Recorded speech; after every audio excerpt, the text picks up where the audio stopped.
नमस्कार दर्शक बंधु आपण को आम चैनल को स्वागत। आजिर भिडटी समस्त वृष राशि व्यक्ति विशेषों बहुत अधिक गुरुत्वपूर्ण रही।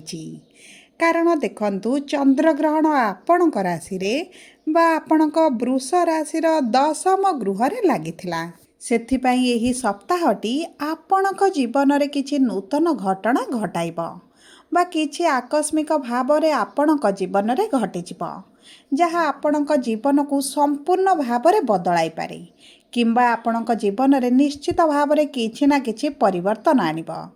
देखंतु दर्शक बंधु आपण राशि बा आपण दशम गृह जेहेतु कर्म क्षेत्र गृह तेणुक यही गृह जेहेतु ग्रहण लगी से सेप्टेम्बर मासरे प्रमुख 4टी ग्रह आपण कुंडली रे गृह परिवर्तन करिवे एवं तांकर एही स्थान परिवर्तन चलन रे परिवर्तन आपणक उपरे बहुत प्रभाव पकाइब। प्रथमे बुध करिवे परिवर्तन, द्वितीय रे शुक्र करिवे परिवर्तन, तृतीय रे मंगल एवं चतुर्थ रे सूर्य करूछंती परिवर्तन। ता सहित देखंतु चंद्रग्रहण समय आपणक चतुर्थ गृह रे 3टी ग्रह एकत्र विराजमान होइथिले जोंथिपाई आपणक जीवन में समस्या बढ़ी जाइथिबो। आपणक सुख सुविधार समस्या आसीथिबो, आपणक शरीर जंत्रणा हेउथिबो, मानसिक चिंता बढ़ी जाइथिबो, आपणक परिवार भितर झगड़ा मनमालिन मतभेद भली परिस्थिति मध्य देखा देइथिबो। आपणक प्रेम संपर्क रे समस्या हेउ किंबा आपणकर विशेष भाव में माँ को स्वास्थ्य रे मध्य समस्या देखा देइथिबो। कारण देखंतु जेतेबेले गोटिए गृह रे 3टी ग्रह एकत्र रही थांती सेठारे ग्रह युद्ध भली परिस्थिति देखा देई थाए एवं सही समय जेतेबेले ग्रहण लागि थाए आगामी गोटिए मास पर्यंत आपणकर प्रभावित होई थाए। तेणुकरी सेप्टेम्बर मासरे जो तारीख गुड़िकरे एही प्रमुख 4टी ग्रह माने करिवे गृह परिवर्तन सेही तारीख गुड़िकरे बड़ बड़ घटना आपणक जीवन में घटिपारे।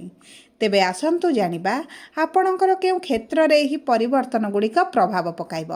आपणकर स्वास्थ्य रे ना शिक्षा रे ना प्रेम संपर्क रे ना आपणक सुख सुविधा भोग विलास उपरे ना आपणकर पारिवारिक जीवन आपणकर ना चाकरी ना व्यवसाय वाणिज्य उपरे किंबा आपणकर भाग्य उपरे।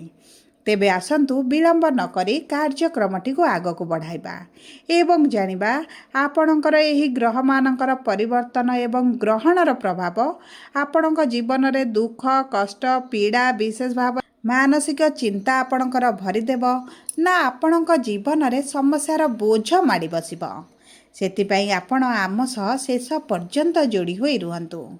किंतु ता पूर्वरु जदि आपणकर वृष राशि होता है एवं आपण भी ईश्वर को आंतरिक भक्ति एवं विश्वास करती तेबे भिडियोटी को लाइक करंतु एवं कमेंट बॉक्स रे जय जगन्नाथ जय माँ लक्ष्मी अवश्य लिखि दियंतु। ता सहित दर्शक बंधु आम सह जोगाजोग करबा पई भिडियोर मध्य भाग रे एक व्हाट्सएप नंबर टिए दिया जाइछि जो नंबर साहाय्य आपण आम सह जोगाजोग करी निजर नूतन कुंडली प्रस्तुत करें कुंडली विश्लेषण कराइपारे किंबा आपणकर चाकरी विवाह व्यवसाय प्रेम संपर्क को नहीं किसी जदि समस्या रही ताहार सहजरे समाधान करें से आपण आम सह जोड़ी होई रुहंतु। व्हाट्सएप नंबर माध्यम आम सह जोगाजोग करंतु। एबे आसंतु कार्यक्रमटी को आग को बढ़ाइबा एवं जानिबा आपणक जीवन में किभली प्रभाव पड़िबा पई जाउछि। देखंतु आपणकर वृष राशि रे जेहेतु आपणकर दशम गृह रे चंद्र ग्रहण होइतिला आपणक कर्म क्षेत्र रे आपण समस्या निश्चित भाव में देखुथिबे। आपणकर आर्थिक समस्या देखा जाउथिबो, आपणक परिवार रे खुशीर वातावरण रहु नथिबो। आपण जदि व्यवसाय करूचंती कोनोसी व्यापार वाणिज्य करूचंती तेबे आपणकर व्यापार रे लॉस होला बळे आपण अनुभव करूथिबे। आपणकर जेते व्यवसाय हेबा कथा सेते व्यवसाय हेउ नथिबो। आपणक कॉम्पिटिटर माने आपणक प्रतियोगी मानकर अधिक व्यवसाय हेबा सहित से माने आपणक ठारू आग को बढ़ी चलु किंतु आपण गोटिए जगार रहीगला बळे अनुभव करुथिबे। देखंतु एही ग्रहणर प्रभाव आपणक व्यवसाय उपरे निश्चित भाव में पड़ुतिला। ता सहित जदि आमे देखिबा आपणकर एही दशम गृह हेउची शनिकर गृह। देखंतु दर्शक बंधु जदि आपणक कुंडली रे शनि भल स्थिति रे थिबे तेबे आपणक व्यवसाय रे जो परिस्थिति चलीची एही 15 तारीख पर बा एही ग्रहण सप्ताह शेष पर धीरे धीरे परिवर्तन आसिबो। ଆପଣଙ୍କ କର୍ମକ୍ଷେତ୍ରରେ ଆପଣଙ୍କର ପୂର୍ବରୁ ଯେଉଁଭଳି ସମସ୍ୟା ଚାଲିଥିଲା ତାହା ଧୀରେ ଧୀରେ ଦୂର ହୋଇଯିବ। ଆପଣଙ୍କର ପ୍ରତିଯୋଗୀମାନଙ୍କୁ ଆପଣ ପଛରେ ପକାଇ ଆଗକୁ ସଫଳତା ପାଇବେ। ଆପଣଙ୍କର କରଜ ଯେଉଁ ବଢ଼ିଯାଇଥିଲା, ବ୍ୟବସାୟରେ ଯେଉଁ ଲୋନ୍ ବଢ଼ିଯାଇଥିଲା ତାହା ଆପଣ ଧୀରେ ଧୀରେ ସୁଝିବା ଆରମ୍ଭ କରିବେ। ତା ସହିତ ଦେଖନ୍ତୁ, ଯଦି ଏହି ସମୟ ମଧ୍ୟରେ ଆପଣ ଅର୍ଥ କୌଣସି ସ୍ଥାନରେ ବିନିଯୋଗ କରୁଛନ୍ତି ଆପଣଙ୍କ ପାଇଁ ମଧ୍ୟ ବହୁତ ଭଲ ରହିବ। ଆପଣଙ୍କର ଯଦି କିଛି ରିଏଲ୍ ଇଷ୍ଟେଟ୍ ବିଜନେସ୍ ଅଛି କିମ୍ବା ଆପଣ କୌଣସି କଣ୍ଟ୍ରାକ୍ଟ ନେଇ କାମ କରୁଛନ୍ତି ସେଥିରେ ମଧ୍ୟ ଆପଣଙ୍କୁ ସଫଳତା ମିଳିବ। ଯଦି ଆପଣଙ୍କର ଏହି ସମୟ ମଧ୍ୟରେ କର୍ମର ସନ୍ଧାନ ଥାଏ ତେବେ ଆପଣଙ୍କ ପାଇଁ ଭଲ ରହିବ। ଯଦି ଆମେ ଆପଣଙ୍କର ଆର୍ଥିକ ସ୍ଥିତିକୁ ଦେଖିବା ତେବେ ଆପଣଙ୍କର ପୂର୍ବରୁ ଯେଉଁ ଆର୍ଥିକ ସ୍ଥିତିରେ ଖରାପ ପରିସ୍ଥିତି ଚାଲିଥିଲା ସେଥିରେ ପରିବର୍ତ୍ତନ ଆସିବ। ଦେଖନ୍ତୁ, ଗୁରୁ ଆପଣଙ୍କର ଧନର ଗୃହରେ, ଲକ୍ଷ୍ମୀଙ୍କର ଗୃହରେ ବିରାଜମାନ ହୋଇଛନ୍ତି। ତେଣୁକରି ଆପଣଙ୍କର ଧନ ସେଭିଂ ହୋଇପାରୁନଥିବ, କାରଣ ଗୁରୁ ଆପଣଙ୍କ ଭୋଗ ବିଳାସ ଐଶ୍ୱର୍ଯ୍ୟରେ କିଛିଟା ଅର୍ଥ ଖର୍ଚ୍ଚ କରାଉଥିବେ, ଯାହାଫଳରେ ଆପଣଙ୍କର ଟିକେ ଆର୍ଥିକ ସମସ୍ୟା ବଢ଼ିଯାଉଥିବ। ଆପଣଙ୍କୁ ଲାଗୁଥିବ ଯେ ଇନକମ୍ କରୁଛନ୍ତି କିନ୍ତୁ ଆପଣଙ୍କର ଖର୍ଚ୍ଚ ହୋଇଯାଉଛି, କିଛି ଅର୍ଥ ରହୁନାହିଁ। ଦେଖନ୍ତୁ, ଏହିସବୁ କାରଣ ହେଉଛି ଆପଣଙ୍କର ଅର୍ଥର ଗୃହରେ ଗୁରୁଙ୍କର ଉପସ୍ଥିତି। କିନ୍ତୁ ସବୁ ପରେ ଯେହେତୁ ଲାଭର ଗୃହରେ ଶନି ଅଛନ୍ତି, ତେଣୁକରି ଆପଣଙ୍କର ଧୀରେ ଧୀରେ ପରିବର୍ତ୍ତନ ଆସିବ। ଆପଣଙ୍କର ଆର୍ଥିକ ସ୍ଥିତିରେ ଧୀରେ ଧୀରେ ଉନ୍ନତି ପରିଲକ୍ଷିତ ହେବ। ଯଦି ଆମେ ଦେଖିବା ଆପଣଙ୍କର ସ୍ୱାସ୍ଥ୍ୟକୁ, ତେବେ ଦେଖନ୍ତୁ, ସ୍ୱାସ୍ଥ୍ୟର ଗୃହକୁ ବା ଷଷ୍ଠ ଗୃହକୁ ମଙ୍ଗଳ ଗୋଚର କରିବେ, ଯେଉଁ କାରଣରୁ ଆପଣଙ୍କର ଟିକେ ମାନସିକ ଦୁଶ୍ଚିନ୍ତା ବଢ଼ିବ। ଆପଣଙ୍କର BP ହେଉ, ଡାଇବେଟିସ୍ ହେଉ, କୋଲେଷ୍ଟ୍ରଲ୍ ହେଉ କିମ୍ବା ବ୍ଲଡ଼ ରିଲେଟେଡ଼୍ ଯାହା ବି ସମସ୍ୟା ଅଛି ବଢ଼ିପାରେ। ଆପଣଙ୍କର ରୋଗ ପ୍ରତିରୋଧକ ଶକ୍ତି କିଛି ମାତ୍ରାରେ ହ୍ରାସ ପାଇବ, ଯେଉଁ କାରଣରୁ ଥଣ୍ଡା, ଜ୍ୱର, ଖାସ, ସର୍ଦ୍ଦି, ପେଟ ଯନ୍ତ୍ରଣା କିଛିଟା ଋତୁକାଳୀନ ସମସ୍ୟାର ଆପଣ ସମ୍ମୁଖୀନ ହୋଇପାରନ୍ତି। ତେଣୁକରି ଏହି ଗ୍ରହଣର ପ୍ରଭାବ ଆପଣଙ୍କ ସ୍ୱାସ୍ଥ୍ୟ ଉପରେ ରହିବ। ଆପଣଙ୍କ ସ୍ୱାସ୍ଥ୍ୟକୁ ଆପଣଙ୍କୁ ବିଶେଷ ଭାବରେ ଜଗିବାକୁ ପଡ଼ିବ ଏବଂ ଦେଖନ୍ତୁ, ଆପଣଙ୍କୁ ବାରମ୍ବାର ହସ୍ପିଟାଲକୁ ଦୌଡ଼ିବାକୁ ମଧ୍ୟ ପଡ଼ିପାରେ।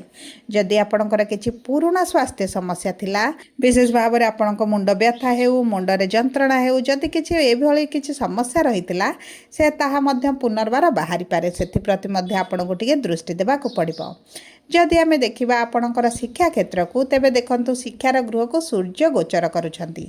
ଆପଣ ଯଦି ସରକାରୀ ଚାକିରି ପାଇଁ ପ୍ରିପାରେସନ୍ ହେଉଛନ୍ତି, ସରକାରୀ ଚାକିରି ପାଇଁ ପରୀକ୍ଷା ଦେଉଛନ୍ତି, ଇଣ୍ଟରଭ୍ୟୁ ଦେଉଛନ୍ତି କିମ୍ବା ଏଣ୍ଟ୍ରାନ୍ସ ଦେଉଛନ୍ତି, ତେବେ ଦେଖନ୍ତୁ, ଏହି 15 ତାରିଖ ପରେ ଏହି ଗ୍ରହଣ ସପ୍ତାହ ଶେଷ ହେବା କ୍ଷଣି ଆପଣଙ୍କର ସରକାରୀ ଚାକିରି ପାଇଁ ପ୍ରବଳ ଯୋଗ ବନୁଛି। ଯଦି ଏହି ସମୟ ମଧ୍ୟରେ ଆପଣଙ୍କର ପରୀକ୍ଷା ଥାଏ କିମ୍ବା ଇଣ୍ଟରଭ୍ୟୁ ଏଣ୍ଟ୍ରାନ୍ସ ଥାଏ ତେବେ ଆପଣ ସେଥିରେ ଶୁଭ ଫଳ ପ୍ରାପ୍ତି କରିବେ। କିନ୍ତୁ ଦର୍ଶକ ବନ୍ଧୁ, ଆପଣଙ୍କ ଜନ୍ମ କୁଣ୍ଡଳୀ ହେଉଛି ଆପଣଙ୍କ ପାଇଁ ସବୁଠାରୁ ଗୁରୁତ୍ୱପୂର୍ଣ୍ଣ। ଯଦି ଆପଣଙ୍କ କୁଣ୍ଡଳୀରେ ସରକାରୀ ଚାକିରିର ଯୋଗ ଥିବ ତେବେ ଆପଣଙ୍କୁ ନିଶ୍ଚିତ ମିଳିବ। ଯଦି ଆପଣଙ୍କ କୁଣ୍ଡଳୀରେ ସରକାରୀ ଚାକିରି ଯୋଗ ନାହିଁ ତେବେ ଆପଣଙ୍କ ପରିଶ୍ରମ ମଧ୍ୟ ବୃଥା ଯିବ। ଆପଣ ଯଦି କଣ୍ଟ୍ରାକ୍ଚୁଆଲ ବେସିସ୍ରେ ଚାକିରି କରିଛନ୍ତି ଏବଂ ସରକାରୀ ଚାକିରି ପାଇଁ ଚେଷ୍ଟା କରୁଛନ୍ତି, ତାହା ମଧ୍ୟ ଆପଣଙ୍କ କୁଣ୍ଡଳୀରୁ ଜଣାପଡ଼ିବ। ଆପଣଙ୍କର ସରକାରୀ ଚାକିରି ହେବ କିମ୍ବା ଆପଣ ସେହି କଣ୍ଟ୍ରାକ୍ଚୁଆଲ ଚାକିରିରେ ରହିଯିବେ କିମ୍ବା ଆପଣଙ୍କୁ ସେଠାରୁ ବହିଷ୍କାର କରାଯିବ। ତେଣୁକରି ନିଶ୍ଚିତ ଭାବରେ ନିଜର କୁଣ୍ଡଳୀକୁ ବିଶ୍ଳେଷଣ କରାନ୍ତୁ, ଜାଣନ୍ତୁ ଆପଣଙ୍କ ଭବିଷ୍ୟତ, ଆପଣଙ୍କ କ୍ୟାରିୟର କିଭଳି ରହିବ। ଯଦି ଆମେ ଦେଖିବା ଆପଣଙ୍କର ବୈବାହିକ ସମ୍ପର୍କକୁ ବା ପ୍ରେମ ସମ୍ପର୍କକୁ, ତେବେ ଦେଖନ୍ତୁ, ବୈବାହିକ ସମ୍ପର୍କ ଆପଣଙ୍କ ସପ୍ତମ ଗୃହରୁ ଜଣାପଡ଼ିଥାଏ ଏବଂ ଆପଣଙ୍କ ପ୍ରେମ ସମ୍ପର୍କ ପଞ୍ଚମ ଗୃହରୁ ଜଣାପଡ଼ିଥାଏ। ଆପଣଙ୍କର ସାଥୀଙ୍କର ଯେଉଁ ମନମାଳିନ୍ୟ, ମତଭେଦ ଏବଂ ରାଗ ରୁଷା ସ୍ୱଭାବଟି ଦେଖାଯାଉଛି ତାହା ଏହି 15 ତାରିଖ ପରେ ଆହୁରି ଅଧିକ ବଢ଼ିବାର ସମ୍ଭାବନା ଅଛି।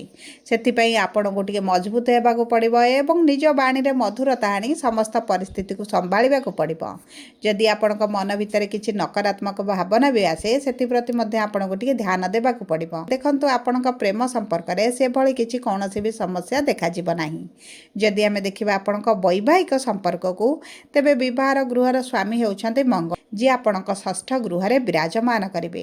ତେଣୁକରି ଆପଣଙ୍କ ସମ୍ପର୍କରେ, ଆପଣଙ୍କ ବୈବାହିକ ଜୀବନରେ ଉଚ୍ଚ ନିଚ ଭଳି ପରିସ୍ଥିତି ଆସିପାରେ। ଆପଣଙ୍କର ଏବଂ ଆପଣଙ୍କ ସାଥୀଙ୍କର କଥା ମେଳ ନ ଖାଇଲା ଭଳି ଆପଣ ଅନୁଭବ କରିପାରନ୍ତି। ଆପଣଙ୍କୁ ଲାଗିବ ଯେ ଆପଣଙ୍କ ସାଥୀ ଆପଣଙ୍କ କଥା ବୁଝିପାରୁନାହାନ୍ତି। ଦେଖନ୍ତୁ, ଛୋଟ ଛୋଟ ଝଗଡ଼ା, ମନମାଳିନ୍ୟ, ମତଭେଦ ଆସିପାରେ ଆପଣଙ୍କ ସମ୍ପର୍କରେ, କିନ୍ତୁ ଏହିଭଳି ସମସ୍ୟା ଆପଣଙ୍କର ବେଶୀ ଦିନ ପର୍ଯ୍ୟନ୍ତ ରହିବ ନାହିଁ।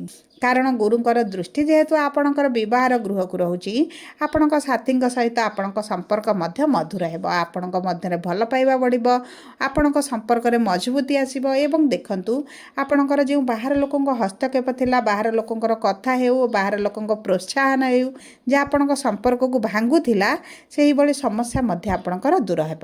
ଯଦି ମୋଟାମୋଟି ଭାବେ ଦେଖିବା, ଆପଣଙ୍କର ସ୍ୱାସ୍ଥ୍ୟ ଉପରେ ଟିକେ ସମସ୍ୟାଟି ବଢ଼ିପାରେ। ସେଥିପାଇଁ ଆପଣଙ୍କୁ ଟିକେ ଦୃଷ୍ଟି ଦେବାକୁ ପଡ଼ିବ। ତାହା ସହିତ ଆପଣଙ୍କ କର୍ମକ୍ଷେତ୍ରକୁ ଆପଣଙ୍କୁ ଟିକେ ଜଗିବାକୁ ପଡ଼ିବ। ସବୁ ପରେ ଦେଖନ୍ତୁ, ଅଶୁଭତ୍ୱକୁ ଦୂର କରିବା ପାଇଁ ଆପଣ ପ୍ରତିଦିନ ଶୁକ୍ରଙ୍କର ବୀଜ ମନ୍ତ୍ର ପାଠ କରନ୍ତୁ। ଆଦିତ୍ୟ ହୃଦୟ ସ୍ରୋତ ମଧ୍ୟ ପାଠ କରନ୍ତୁ। ପ୍ରାତଃ ସମୟରେ ସୂର୍ଯ୍ୟଙ୍କୁ ଜଳ ଅର୍ପଣ କରନ୍ତୁ। ଏହା ଆପଣଙ୍କ କର୍ମକ୍ଷେତ୍ରରେ ଆପଣଙ୍କ ମାନ ସମ୍ମାନକୁ ବୃଦ୍ଧି କରିବ। ସବୁ ପରେ ଦେଖନ୍ତୁ, ଯଦି ଆପଣଙ୍କର ବୃଷ ରାଶି ହୋଇଥାଏ, ଭିଡ଼ିଓଟି କିଭଳି ଲାଗିଲା କମେଣ୍ଟ ବକ୍ସରେ ଲେଖି ଜଣାନ୍ତୁ। ଯଦି ଆପଣଙ୍କ ପ୍ରିୟଜନଙ୍କର ବୃଷ ରାଶି ହୋଇଥାଏ, ଭିଡ଼ିଓଟି ତାଙ୍କ ସହ ସେୟାର କରନ୍ତୁ। ଯଦି ପ୍ରଥମ ଥର ଆମ ଚ୍ୟାନେଲକୁ ଆସିଛନ୍ତି, ଚ୍ୟାନେଲଟିକୁ ସବସ୍କ୍ରାଇବ୍ କରନ୍ତୁ। ପାଖରେ ଥିବା ବେଲ୍ ଆଇକନ୍କୁ ପ୍ରେସ୍ କରନ୍ତୁ। ଧନ୍ୟବାଦ।